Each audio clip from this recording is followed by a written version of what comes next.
बिस्मिल्लाहिर्रहमानिर्रहीम। अस्सलाम वालेकुम।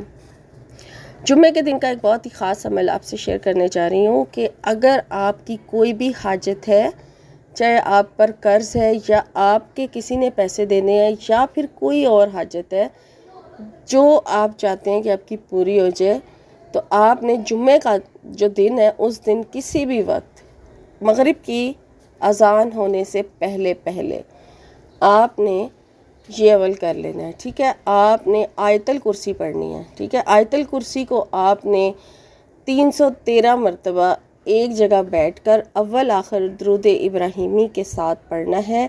अपनी किसी भी एक हाजत के लिए दुआ करके, नियत करके, फिर उसके बाद आप दुरूद शरीफ पढ़ें और फिर उसके बाद आप 313 मरतबा आयतल कुर्सी पढ़ें और उसके बाद दुआ मांगें। फिर आयतल कुर्सी पढ़ने के बाद, दुआ मांगने के बाद दुरूद शरीफ पढ़ें और आमीन कह दें। ये बहुत ज़बरदस्त और मुजरब अमल है जो मैंने आपसे शेयर किया है।